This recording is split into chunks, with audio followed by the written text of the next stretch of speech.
Good afternoon, everyone. Welcome to another Engagement Q&A with Jay. I'm Jay. I'm Jay Von Howard, Manager of Engagement Initiatives. If you are new here, welcome. This is a program where we answer all of your frequently asked questions on topics related to men as survivors, including understanding masculinity, understanding men's health, understanding men's healing, our social emotional learning, violence prevention, and justice. Today, we'll be discussing the timely topic of digital abuse, image based abuse, online harassment, and sexual exploitation, or also known as sextortion. We are joined today with another expert and wonderful colleague, Tim Woods from the Do It for James Foundation. As a reminder, this episode is being live streamed on YouTube, it's being live streamed on Facebook. So please feel free to utilize the chat features on both of those platforms to share any questions that you have, any comments as we're having our discussion, but also being aware that these comments may be seen publicly and saved alongside our interview. And so without further ado, so we can go ahead and just get into this great topic and have our conversation, I'm going to go ahead and introduce our co-host for today's topic, Tim Woods. Timothy Woods is the executive director and one of the co-founders of the Do It for James Foundation, established in honor of his 17-year-old son. I just want to switch the. There we go. It's very small for me. Established in honor of his 17-year-old son, James Timothy Woods, who died following a sextortion. Turning profound loss into purpose, he and his wife, Tamia Woods, and the other co-founder of Do It for James Foundation have become national advocates for online safety, suicide prevention, and the protection of children from sextortion, sadistic exploitation, as well as childhood sexual abuse material. Through education, community partnerships, and legislative advocacy, the Woods have reached thousands of youth and their families across the country. Their advocacy contributed to the U.S. Senate Judiciary Committee unanimously voting to advance federal legislation, the James T. Woods Act, which creates a federal law for sextortion and sadistic exploitation while strengthening accountability for child sexual abuse material. Tim, alongside Tamia Woods, have earned multiple certifications in mental health first aid, QPR suicide prevention training.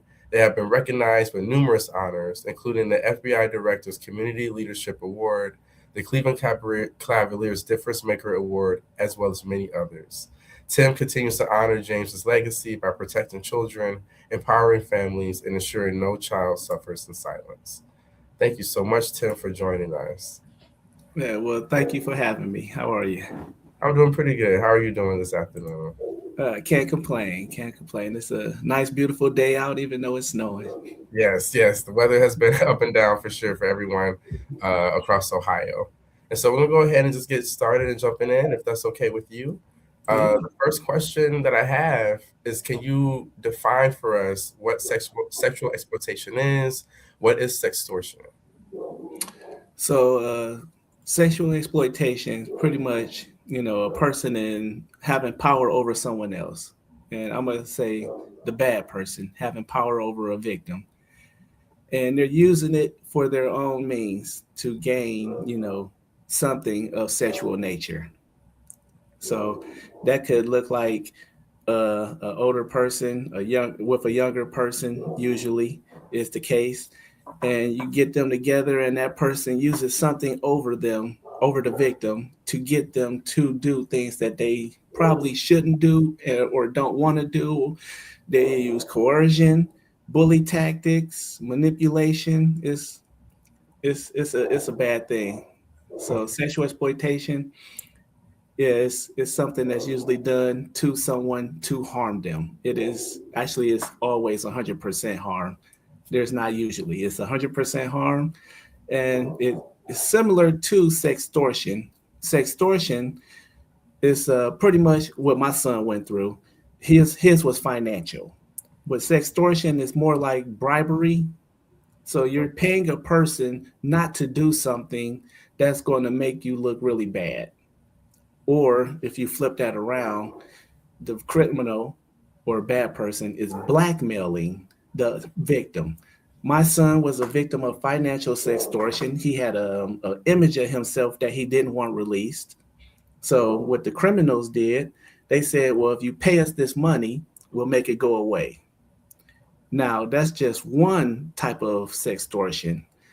A Okay. lot of other times, sextortion could be a person wanting more pictures of you or more videos of you, some kind of content of you that you don't want released to the public.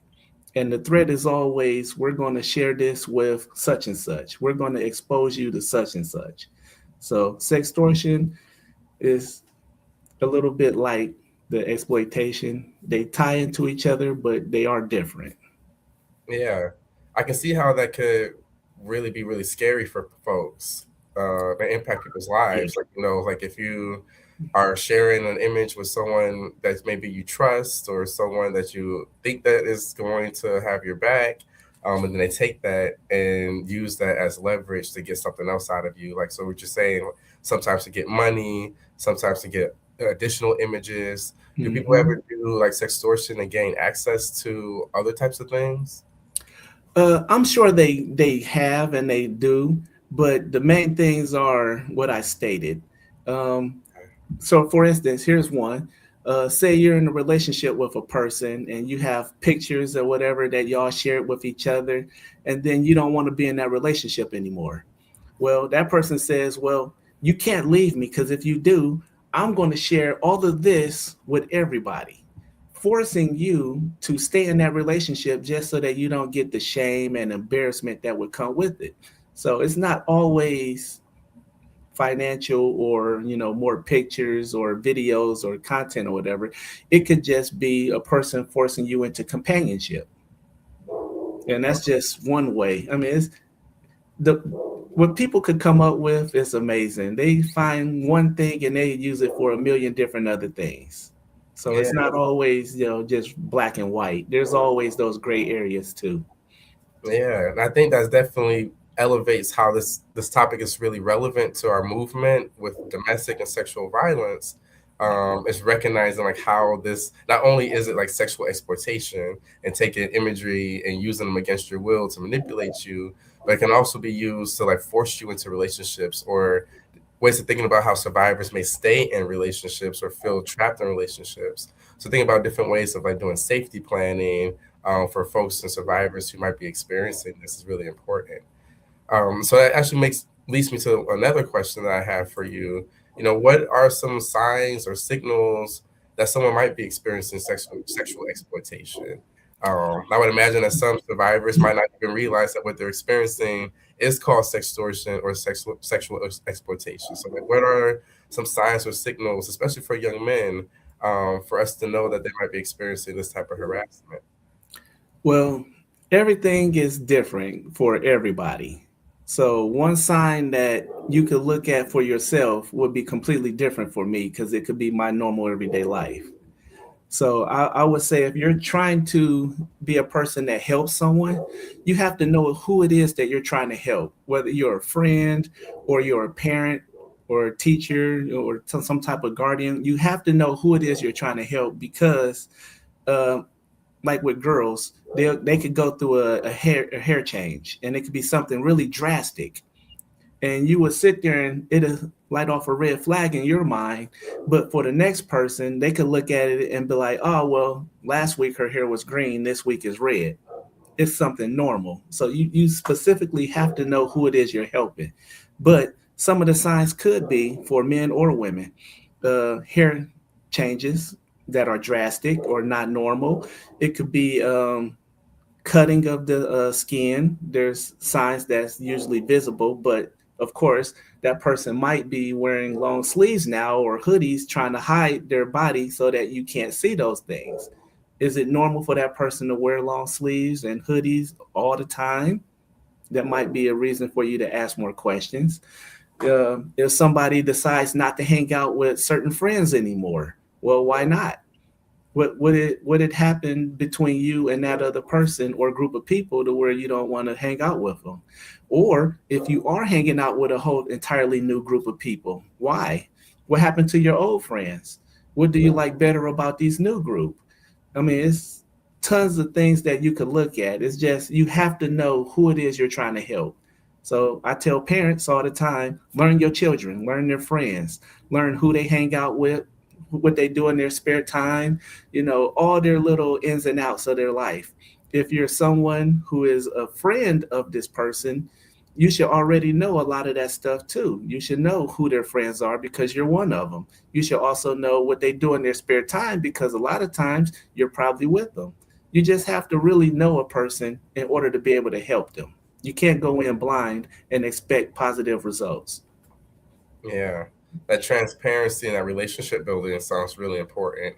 To yeah, what you're saying is like to know who they are, especially for parents. If we're talking about parents, to be engaged with your children, to be engaged with your youth, to understand what those habits that they have, that their interests, their disinterests, so that way you're better able to identify some of those warning signs. So, what about folks who maybe are advocates or who are working with folks that are maybe not necessarily close to? Like, is this something, the sexual exploitation and this type of digital abuse happen only between people who know each other? Is this something that happens between strangers?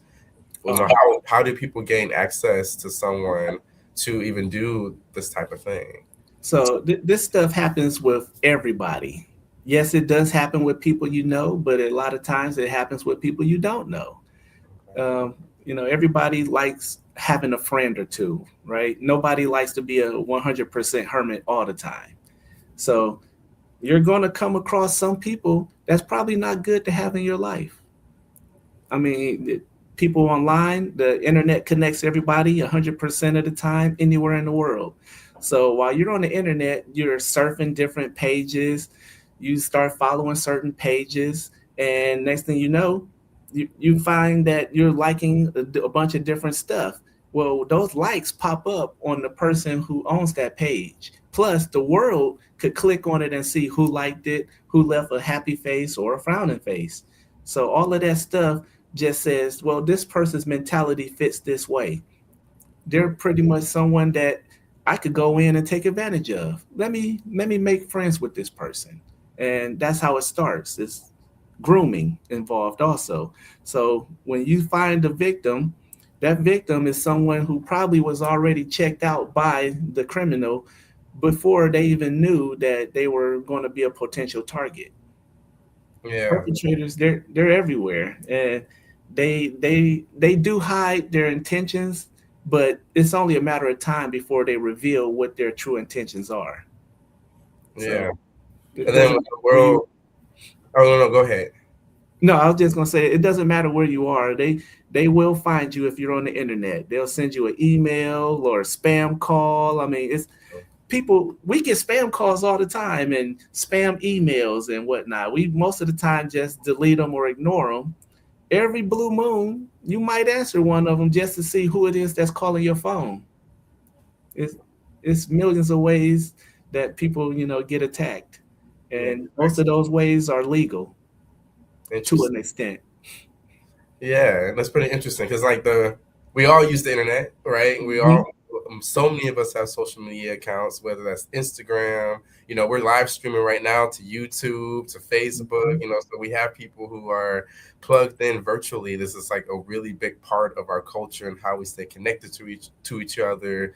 Now you bring up a really good point. Like everything that we post, everything that we share, whether it's a comment, is it a reshare, our stories, it tells a story about us, about who we are, what Yeah. we're interested in, maybe where our mindsets are, even exposing certain vulnerabilities. And so I think you bring up a pretty good point with that maybe not everyone really thinks about. It's like how we use the internet and how we engage with other profiles and other social media accounts, how that sometimes can expose or like enlight for someone who is a perpetrator, right? Someone who's like looking that way. Because I know when I'm just browsing the internet, I'm not scrolling through like, oh, where are the vulnerabilities I can find in another Yeah. person? Like, so thinking about someone who is scrolling through the internet looking for that, searching for a target, searching for someone to take advantage of and exploit. Are there any kind of particular vulnerabilities that people might be looking for when they're trying to find a target online? Well, it depends on who the criminal is. All criminals have different things that they want. But I'm going to say when it comes to children specifically, there's over 500,000 people that log on blind every day, and their sole purpose is to find a way to attack children. Wow. Over 500,000. And that's just children. So when you add in adults, you get a different type of animal that's coming after people too. So it's Yeah. wild out there. Yeah. And that makes it even more important to like have digital and media literacy. That brings me, I don't have, so I'm kind of going off script a little bit with this question, but it's like thinking about like AI, right? And thinking Mhm. about like these deep fakes. Um, how do you protect yourself really? Like even if you were to change the way you interacted with the internet, if you were to have better privacy settings, we're in a world now where people can generate images of you Mhm. from images that don't exist of you. So what is that? How does that impact the way that you keep yourself safe online? Well, see, that just makes it harder because, take two people that's in a relationship with each other. Uh, like my wife and I. If somebody sends her a picture, it has my face on it, and there's notify apps now that people could use to do things to make someone look like they were doing something or somewhere or whatever the case may be. If they send a picture to my wife, she will know that it's not me, but what the rest of the world know, Right. because she knows what I look like. I'm sure I have tattoos on myself, but they're not always visible. So if someone was to send her a picture, she would know instantly that, oh, this isn't real. This is, generative artificial intelligence. Whereas the rest of the world might look at that and say, oh my goodness, Tim is a horrible person. Why is he doing this? Or, it's no way that I could 100% protect myself. Yeah. I just have to hope that I could go in and tell people, hey, this is not me. And I've never been to this place. I don't know this person or whatever the case may be. I would just have to hope that people would take my word for it and believe me. And if it has to go far enough, I would have to get the law involved to where they would use their computers because, the government, they have way more money and power than all of us normal people. They could go in and tear apart that stuff and find that it's not true, it's fake. But after so long of being, painted as the bad guy, are people really going to believe me after it comes out that I was innocent of Yeah. whatever was shown? I mean, It's it's, hard it's tough. to backtrack on those type of things when it's released. Not only will it be created without your consent, but it'll be released and Mhm. shared with others without your consent. And I can see like how this could be really difficult for our young people. They're the ones Mhm. who really live in the internet, right? I grew up in the '90s, and so I was in that trajectory of like just starting. There's young folks who that is their whole lives, that's what Mhm. they are involved in. And young people may not have those tools and those skills to be able to navigate it and be like, okay, I know that this is not real. I know this is not fake. This is fake, and be able to have those conversations with others around them that they trust. That's pretty rare for probably like a high schooler or a middle schooler to be able to have those skills to be able to communicate. So also going off the script a little bit, what kind of tools could we give our young people as far as like prevention that can help them navigate and have those conversations when if they find themselves in a situation where they feel like they're being sexually exploited. So my wife and I, we travel around the country talking to children at schools. We fill up the gymnasium or the auditorium, and we talk to them and we let them know, hey, you guys don't have to accept what it is that's being placed on you. All you have to do is ask for help. And when you ask for help, go to a trusted adult that start with your parents. But even sometimes kids have told us our parents can't help us. So we say, well, your parents might be not be able to help you, but do you have a favorite aunt, uncle, a grandparent? When you go to school, everybody has at least one class that they like. That's probably your favorite teacher. Pull them to the side after class and ask, hey, can you help me? And tell them what you're going through. You have coaches, you have the principal at your school. I mean, there's so many different people that kids come across. We tell them one of them, they truly do care about you. It's probably the one that you laugh and joke with the most all the time. Because all teachers, some of them you can't really get along with and relate to as a child. But some teachers, they try to, make themselves more human for you. Talk to that person. They're probably in your corner and you just don't know it. It's always ways you can get help. And then on top of that, we also pass out tip cards that my wife and I created, and we've given them out to over 200,000 kids across the country. And on the card, it pretty much tells you like certain steps to take if you do become a victim of sextortion. It tells you stop what you're doing, stop all communication, just don't delete anything, but put a pause on it, block the person, try to make it to where they can't really contact you anymore. Talk to the local police, let them know everything that's going on. There's also a number at the top of those cards that leads to the National Center for Missing and Exploited Children. Because NetMec, they'll help anybody 17 and under, anywhere in the world. They can try to help you as best they can. They help bring people home that was trafficked. They brought people to justice that was doing things to kids. They help with grooming. I mean, they help with all these different things. And we make sure kids know that they are there to help you. And even if you do have something online, there's an app called Take It Down that you could also use. So if you have a picture that is online, you could file a report, you could get it taken off. NetMec and ICAC, which is the Internet Crimes Against Children, every state in America has one, Okay. and they will go and they will fight for you. Kids, they know nothing about any of these organizations until the problem comes about. So my wife and I, we try to go to them first, talk to them, tell them, hey, your parents, they're your biggest advocates. Use them. They have a wisdom that you don't have yet. They know things that you just possibly can't know. Talk to them. They can help you. And after you talk to them, have open conversations because we tell people you have to be honest in order to get the help that you need. A lot of times, parents, they hold information and don't really talk to their kids. So after we're done talking to the kids at schools, we have a separate meeting where we talk to the parents and we talk to them about how they could go about helping their children. And we even get on them a little bit. We tell them, hey, by a show of hands, how many of y'all have a secret that your parents today still don't know? And all the parents, they raise their hand. And then we tell them, well, if that's the case, why would you think that your kid would come to you if they have a real serious problem? You have to find a way to bridge that gap so that they have more trust and faith in you to want to talk to you. And it's an eye opener for parents also. And it's all these different things out there that they will help. Uh, ICAC, NetMec, the FBI gets involved, local police, your sheriff. I mean, it's a big organization out there. I mean, we even tell kids about 988. If you feel Yeah. like you want to hurt yourself, this number right here, they will talk to you. They will help calm you down, get you help. They'll get you what it is that you need.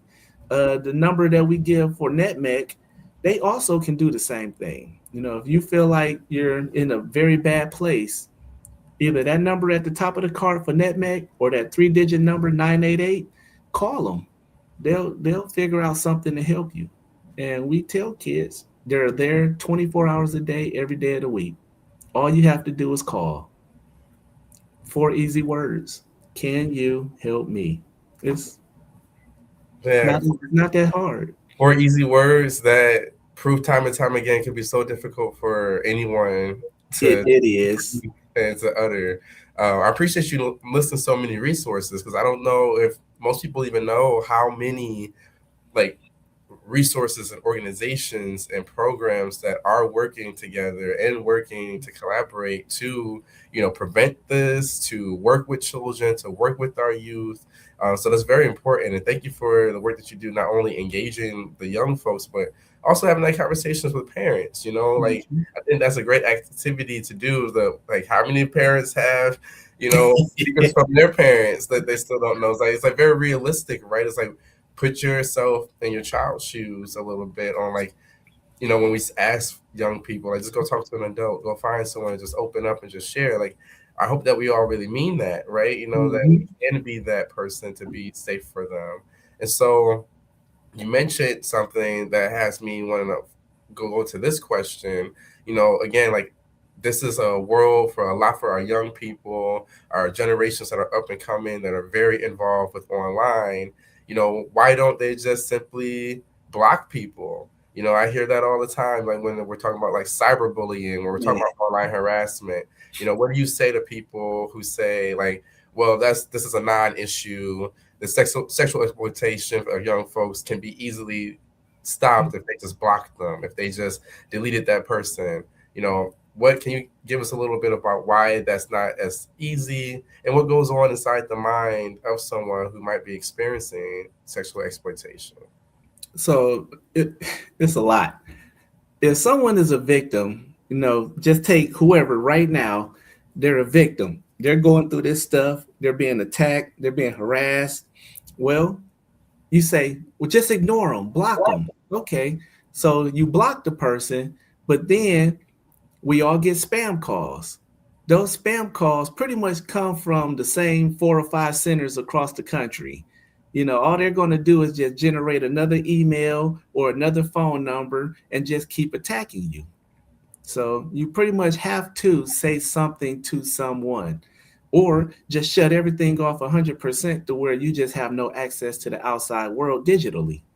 But that's not realistic either. So say something. Go to your local police and say, this is what's going on. And if your local police has been doing their homework, they'll know exactly what it is. And they'll say, okay, and they'll collect all the information and they'll give it to the FBI or they'll give it to ICAC and they'll do their investigation with the resources that they have. And they can find out who it is that's attacking you. So just don't delete anything, but turn all that information over to the authorities. Let them do all the hard work for you, and it'll be a big relief. Because if you're being attacked, you're probably being mentally tortured too. You're going through something that you've never went through before. You want it to stop. You're a victim, whether that word crosses your mind or not. You're a victim, and you don't want it to continue. You have to be willing to just ask for help. I tell kids, if you're going through something, you want it to stop, you don't want to go through it for the rest of your life, you have to be vulnerable one more time and just ask for help. So go to your parent, go to your law enforcement person. Most schools have a SRO nowadays, or a guidance counselor on staff, or someone that you could talk to. Go talk to that person. They will help you. It's actually their job. Yeah. So you just have to be, can you help me please, Mr. Such and such or Mrs. Such and such? And they'll say, well, what's the problem? They'll sit you down, you'll explain it to them. You don't have to go into too much detail because right away, an adult with the wisdom that most of us have will realize, oh, this is such and such. This isn't good. We need to get, this other organization or person involved in this. They can get it taken care of. Kids just don't know what's available to them. Right. That makes so much sense. um in reality, it feels almost like there's a lot of shame and internalized blame that maybe folks are dealing with. Like, so when you say the word victim, so we know that most men and young men, do not identify with the term victim. Like, a lot of men and young men see any type of, maladaptive behavior toward them, any kind of criminal behavior that they experience, simply as like just a misfortune. Mm. It's seen as something like, oh, that's something that happened, that sucked, that was bad, that was unfortunate. But they don't see it as like, oh, I was victimized by a crime. They don't see it as like this is something that is criminal, that I'm being attacked and I should defend myself and I have the right to defend myself. And so you saying that is actually really important for people to hear. I can imagine there's a lot of that shame that people have that they bring with it, because like, well, I set the images in the first place, or I set the content, or I made that content with that person. Like, am I the one who's still at fault? Do I have any right here to really like push back or defend myself? And so I think what you're saying is really important for folks to understand and to hear. Well, one thing about that. So it doesn't matter how old you are. A crime can happen to anybody at any time. We've seen people as young as 8 years old, male, that were a victim. We've also know, I mean, just recently here in the paper, we was reading about a guy, he was like just over 70, who also was a victim of this. And the younger people, they don't know what is going on exactly. They don't know that they're a victim. Their minds is just still learning how to process information. But the older gentleman, he knew he was a victim. And he even pretty much admitted there is a shame and embarrassment that plays along with that also, that makes it to where people don't speak up.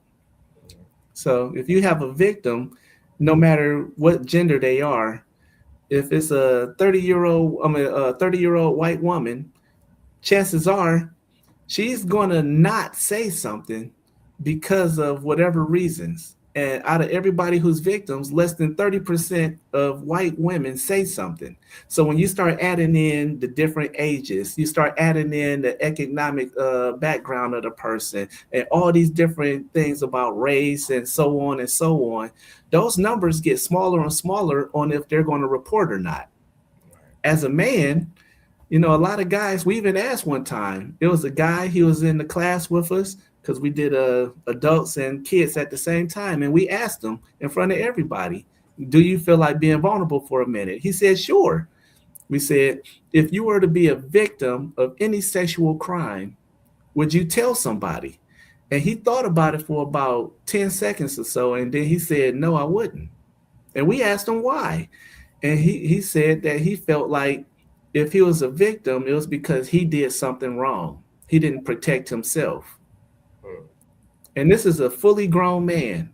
And if he's feeling like he can't protect himself, chances are he might not say anything. And so on and so on about all the other men out there. If we feel like we can't protect ourselves, there's going to be some shame and embarrassment attached to that.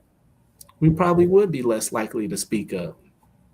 Yeah, that's especially powerful for men because we're often told like we shouldn't be asking for help. We Yeah, should be seen as weak.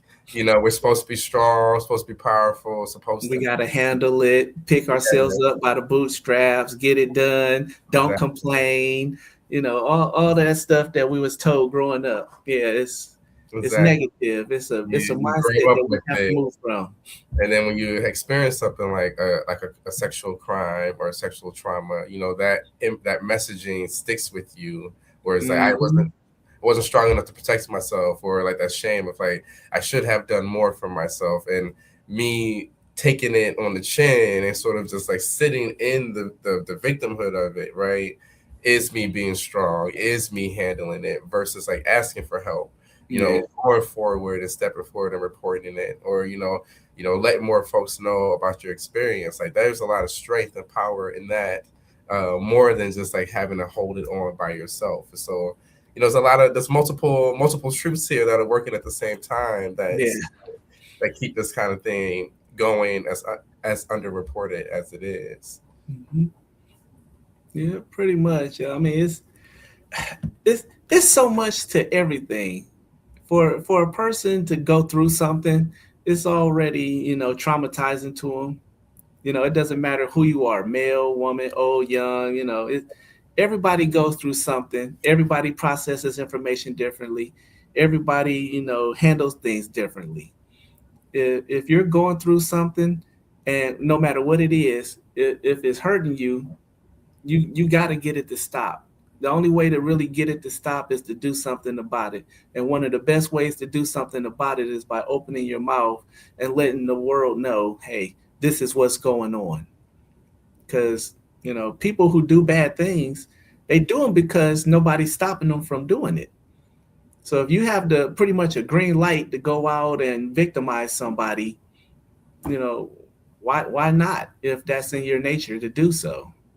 That person that's the victim, they have to stand up and say, we don't want this. Something's got to stop. Something's got to give. Something's got to change. We got to, change a mindset across the board for everybody. Yeah, that's something I'm definitely taking away from this conversation is that it takes a village. especially for something that we're all so like deeply connected to. It's so easy for anybody to be pulled into this, to become a victim, to be, exploited online. And so I'm really learning like it takes a village for all of us to really have more open communication, more transparency around this type of issue, more digital and media literacy, and thinking about how do we hold people accountable. And I'll get to that in a moment. So a couple more questions that I have for you. Can you speak a little bit more about how policy can shape and support prevention efforts? Policy supporting efforts. So you have to come up with something, the politicians, they have to come up with something that says, hey, this is what we're going to do going forward.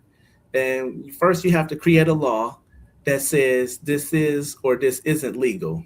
After that's done, then you got to say this is what the punishment for this is if you're going to break this law or policy or whatever it is. And from there, you have to be willing to enforce it. A lot of times, how many people do you see speeding on the street all the time?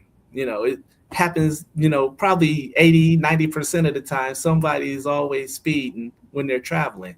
But cops, they'll give you a small grace period to say, all right, this person slowed down after this amount of time. I'm not going to pull them over. Or they was only going this much over the speed limit. I'm not going to pull them over.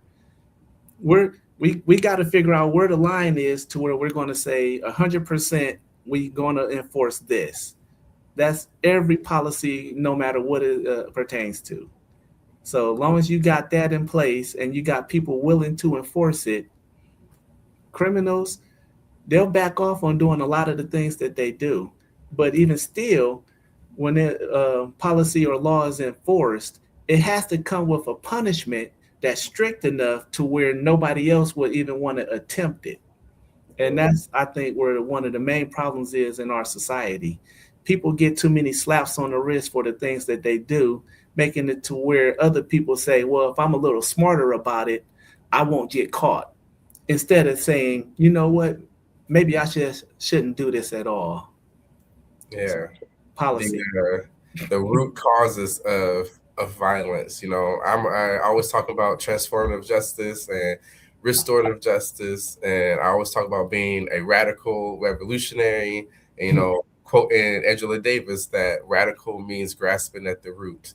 So it's like at the end of the day, right? It's about like how do we create a culture and create systems that even if someone thought and they wanted to and begged, like I really, really want to be someone who abuses people online, that no matter how badly that they wanted to do something like that, we have structures that prevent it. We have structures that stop that. We have an institution and a culture that truly holds them accountable and changes that trajectory of like, why do you need to do that? Why do you want to do that? What needs aren't being met? How do we really build accountability for these actions of power and control and all the different ways that people exercise power and control, particularly through like this digital world. So I was always taught ever since I was a kid. I learned that it takes one generation to change a mindset.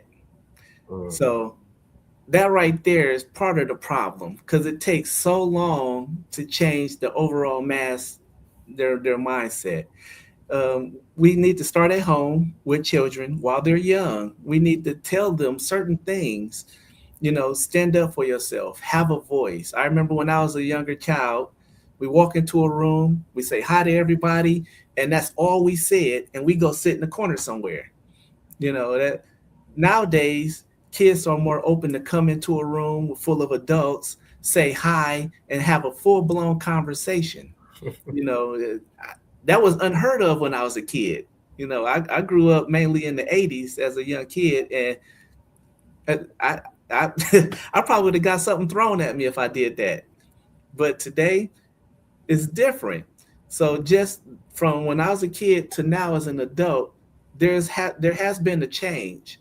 Now from today going forward, we have to still keep doing things that promotes change. We have to let kids know, hey, this is the right way to do things. This is the right way to think, and all these different things, so that as they get older, because they're the ones that's taking over the planet as we age out, they're going to be the ones that's going to be putting in place all of the mindsets and whatnot going forward. They're the ones that's going to be creating all the laws and policies and traditions and all those other things that people are going to hold on to for their upcoming years. We have to put it in place now so that as they grow, it's already ingrained in their minds. This is the way to think. This is what to do. This is what not to do. This is what to do if this happens, and so on and so on. You know, it's a time thing. Yeah. You know, we look at all the politicians we have, all the senators and all the people in the upper government. They're all older people for the most part, like 90% of them. You don't see any senator that's 20 years old, do you? the, the president has to be 35 just to be eligible to run. I mean, it's all these older people making all these decisions for younger people, and then we expect them to also make these policies and laws and stuff that takes us into account when they're made. I shouldn't say us because I'm considered an older person now, but but we have to change the mindset. So going forward, people are more, like, okay, I'm going to write this policy and put it in place, and it's going to work for everybody, not just for me to feel more comfortable around you. It's going to work for everybody so that we're all comfortable around each other.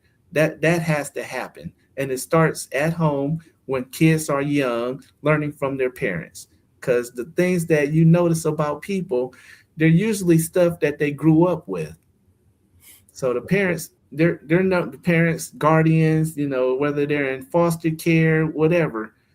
Those people that's in control of these child's lives, they're the ones that we have to look at first and say, this is how we need to do things. Yeah. More of that parenting education and guardianship education can help with, guiding our youth toward that future. You're absolutely right. The youth are the future, right? That's how everything continues to keep going. It's about like making sure that our future is taken care of, that we are building in those institutions and organizations that support their growth. Uh, yeah. And so I have another question. So before we break to see if there's any questions coming in through the chat, I did want to touch on more prevention. And so this whole document, this whole program that we do is particularly for advocates and for prevention specialists who work in anti-sexual violence, who work in the movement toward ending sexual violence. Is there ideas that you have that you can tell to someone who does this work, someone who is working with survivors, what can they do to hold people accountable? What can they do in their work to end this type of abuse? Well, to hold people accountable, like I said, you first that's the law enforcement.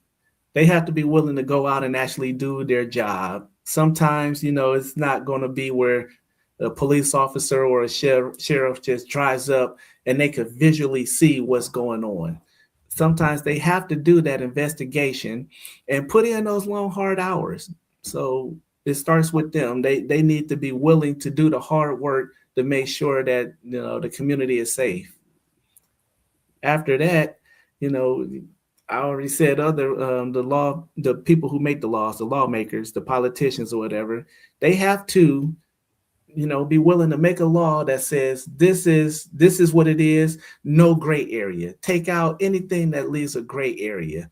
Because when you have a gray area, that creates loopholes. And then if you got enough money, you can find a lawyer that's good enough to go out there and get around that loophole to get you off. We don't want that. We want people who do things to be accountable for those things that they did. Because there's no way that any crime is going to be 100% eradicated. That's wishful thinking. But we could get that number as close to zero as possible. And by doing that, it makes the world a better place. But law enforcement has to be willing to do the investigation and put in, the hard work. The lawmakers have to be willing to write the laws and make it clear cut, black and white, no gray area in the middle, so that those loopholes don't exist. I mean, it's two things. It makes it real easy to hold somebody accountable when they can't wiggle out of it. Yeah. Okay. Well, I appreciate that. Thank you. And it really is about, working together and having those collaborative responses, Mhm. taking taking it seriously. It's like it's not just, again, like just block them, just forget about it, just look past it. Like this is a serious crime that really impacts people's lives in very serious and impactful ways. Um, Yeah, you and got I to just work together. go ahead, yeah, Yeah, we got everybody. You have all these different organizations, not just in this state, but in every state around the country. We have all these different organizations whose main goal is to go out and provide some type of resource. hmm Find somebody who has a similar goal, work together. They say, you know what? I like what you're doing. I saw how you handled that one case. Can you tell me more about what you do? And after a conversation, you might find out that you and this other organization, y'all do the exact same work, or y'all do work that touches on each other. Because our foundation, we work with human trafficking organizations. Uh, Turns out we have a lot in common. And people don't realize how much they have in common until they actually sit down and talk. But people are so busy, they just hear something and say, "Oh, that's nice," and they keep on going about their day. yeah. We all have to be willing to take a little extra time out so that we can help make the world better. Is what's a 5 minute conversation? Yeah, I talk about that all the time in my training, as to how all these issues are intersectional. I Mm. hope that folks can see the through lines with all these different topics and subjects that we discuss with the Q&As, with my additional trainings that I do. Like all of these things are interconnected. Human trafficking, I can see very clearly those lines of how that is connected to sextortion and sexual exploitation, because that's exactly what human trafficking is. Yeah. It goes through the same processes to get access to targets, to exploit them and to maneuver them into spaces that are not consensual for them, and to try to get that exchange out of them. And so it's very similar processes. I can definitely see how those are overlapping, how this overlaps with men and like the way that they view themselves and how we are socialized men. And there's so much shame around the way that men and boys have to show up in the world. Like you're not man enough, you're not masculine enough. There's so much around that prevents those help seeking behaviors from manifesting. How that connects to pornography use, and like how that connects to sexual exploitation. Like there's so many different intersections that overlap, and if all of our work could see that, and we could bring these people and bring people together more often, we might be able to see gaps and barriers and places that we didn't see before, that can actually set us free at the end of the day. And so I really appreciate you bringing that up as well, because like that's something that not many people fully understand. Is like this work needs to happen in collaboration and not so much in competition with each other. You know what? You just reminded me of something. So I want to make sure that when people are listening to me talk, I'm not saying that men shouldn't be men.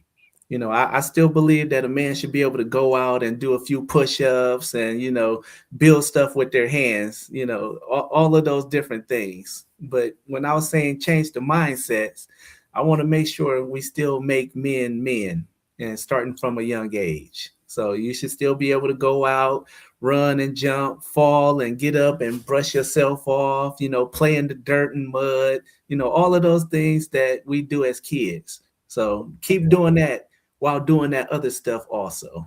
Yeah, it's about building that emotional intelligence and building that social emotional learning with people to be able to navigate, tough topics and be able to have those open conversations and be vulnerable.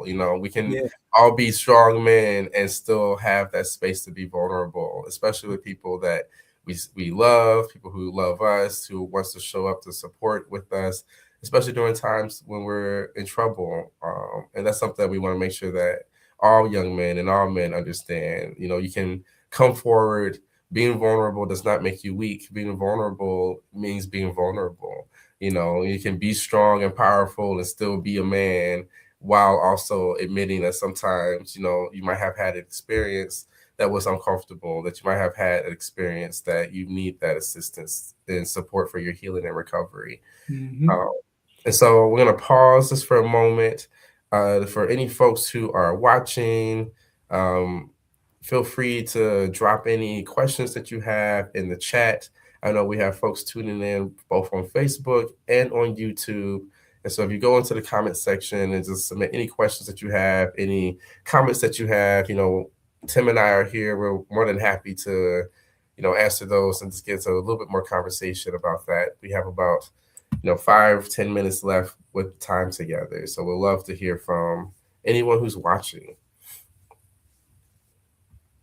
We'll just give a moment's pause for that. But yes, thank you so much, Tim. While we're waiting for any additional comments or questions to come through, I want to give you an opportunity to, if there's anything else that you would like to add, if there's like a closing statement, a closing comment, one thing that you really want to make sure that we all walk away with, what is some closing words you can give us? One thing for everybody to walk away with. Well, mental health. I'm a big proponent of mental health. I think we all need to take care of ourselves better. I always say, therapy.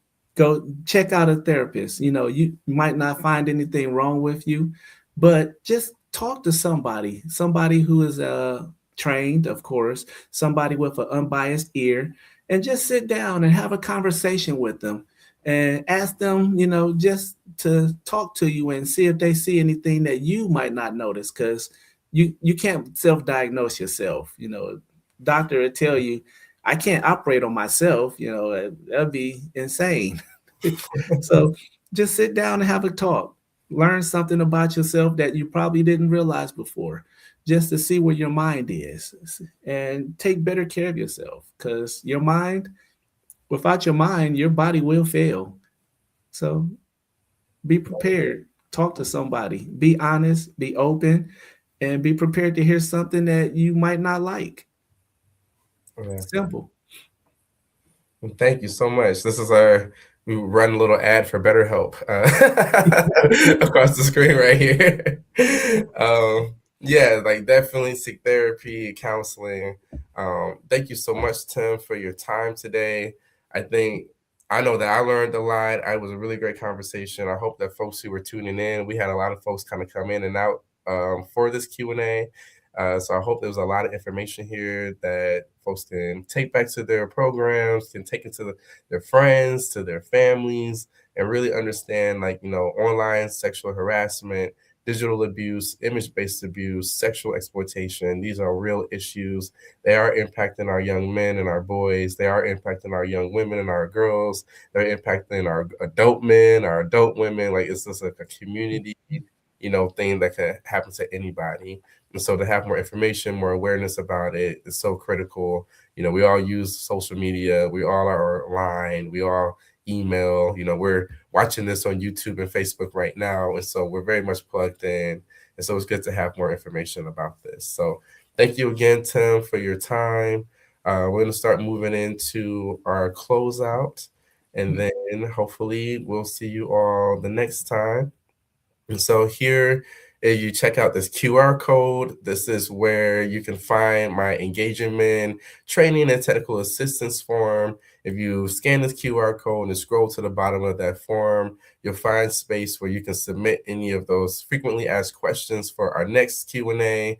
Our next one won't be until this summer, June or July. We'll be discussing parenting and fatherhood, and how we can get more men involved within families and having those type of conversations around survivorship and trauma.